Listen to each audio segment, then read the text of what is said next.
Hey, are you thinking of visiting Werribee Park Mansion parkrun for the first time? Welcome to Werribee Park Mansion in Melbourne, Australia. This one was a bit special. After being paused for years, Werribee Park Mansion parkrun is finally back, and Lisa and I were lucky enough to be there for the relaunch. The team were aiming for a quiet return, but clearly the parkrun crowd found out because they ended up breaking the course attendance record on day one. And honestly, once you see the place, it's not hard to understand why people showed up. I mean, you've got the mansion, the gardens, boardwalk sections, a restored bridge crossing, and a course that keeps changing as you go. So whether you're a local, a tourist, a first-timer, or someone looking for a Melbourne parkrun with a bit of history behind it, here's what stood out to Lisa and I at Werribee Park Mansion parkrun. Werribee Park Mansion parkrun is held every Saturday at 8 AM in Werribee South. The relaunch was event number 23. Before that, the last event had been held on the 24th of September 2022, with the event later paused due to flood damage to the bridge over the Werribee River. And shout out to parkrun stats guru Josh Young for this one. There were 1,379 days between events, making it the longest gap between parkrun events in Australia and New Zealand. For the relaunch on the 4th of July 2026, the team were aiming for a quiet return, but they ended up with 202 finishes, setting a new course attendance record. So for a quiet relaunch, it turned into a pretty big morning.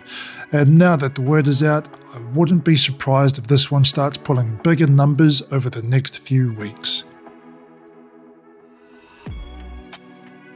Werribee Park Mansion is around 35 kilometres southwest of Melbourne.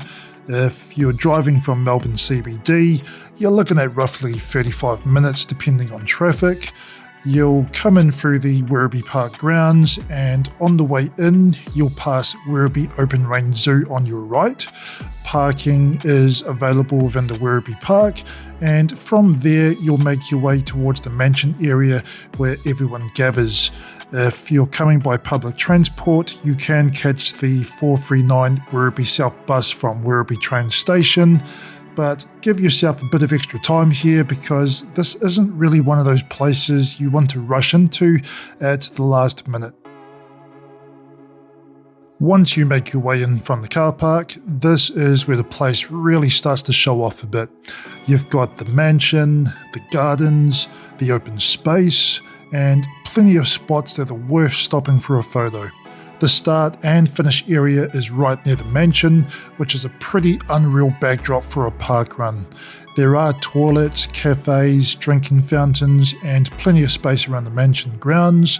And one important thing to know is that dogs are not allowed at this event unless they are an assistance dog. Prams are welcome, but keep in mind that parts of the course are on trail paths and undulating parts as well. If you're brand new to parkrun, keep it simple. Register once for free, bring your barcode, listen to the first timers welcome, follow the course, stay on order through the finish funnel, get scanned, return your finish token, and have fun out there. And if you're ever unsure, ask a volunteer. Also, parkrun only happens because people volunteer, so if Werribee Park Mansion is your local or you're visiting and want to give back, do consider putting your hand up 1 week. These events only work because people keep showing up for each other. Werribee Park Mansion is an out and back course, starting with a lap around the historic mansion grounds. From there, you head out past the homestead, onto the trail section, across the Werribee River, up and down the ridge, and then back towards the mansion to finish in front of the Werribee Mansion steps. Do keep in mind that the start and finish are in slightly different spots, and once the run director has finished their briefing, you'll head over towards the start line. The best way I describe this course is that it has a mix of everything. You've got the mansion grounds, gardens, trail paths, river views, boardwalk sections, a few undulating parts, and a small ridge thrown in as well, giving you some really awesome views. And make sure you take in the newly restored bridge as you cross it too, because that was a big part in getting this parkrun back up and running. Because it is an out and back course, you'll have runners and walkers coming back the other way, so keep left, stay aware, and give each other room, especially around the narrower sections and boardwalks.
What stood out to me was the whole story behind this event coming back.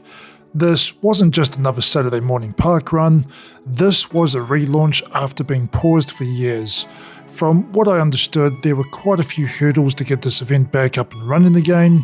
The bridge over the Werribee River had been damaged, and because it didn't get a huge amount of foot traffic outside of parkrun, it wasn't exactly sitting at the top of everyone's priority list.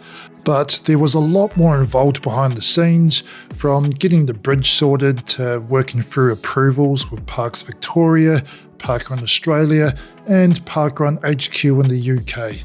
So I do want to acknowledge everyone who keeps pushing behind the scenes to get this event back up and running for all of us to enjoy, because honestly this is a great wee gemmer for parkrun. Lisa and I both really enjoyed this one. For us, it was everything from the walk-in, the gardens, the mansion, the relaunch energy, seeing all the parkrun tourists, the regulars, and even a few first-timers mixed in as well, which still makes us laugh because we don't know how the first-timers found out about the quiet relaunch, but clearly word travels fast in the parkrun community. The course itself was probably the biggest standout for us as well. It just kept changing the whole way around, and when you combine that with the history of the events being paused, the bridge being restored, and the community turning up in record numbers for the relaunch, it made the whole morning feel really awesome. So if you're thinking of visiting Werribee Park Mansion Parkrun, definitely show it some love, and one of the best ways you can do that is by helping out with the volunteer crew so that this event can keep going for all of us to enjoy. After parkrun, coffee was at Wyndham Cash, which was about a 5-minute drive from the event. Werribee Park itself also feels like the kind of place where you could easily hang around afterwards. As mentioned, you've got the mansion, the gardens, you've got the Werribee Open Range Zoo nearby, and plenty of other areas that Lisa and I didn't even get time to check out properly. We also noticed the State Rose Garden section, but being winter at the time of filming this, that's one we'd need to come back for in the warmer months.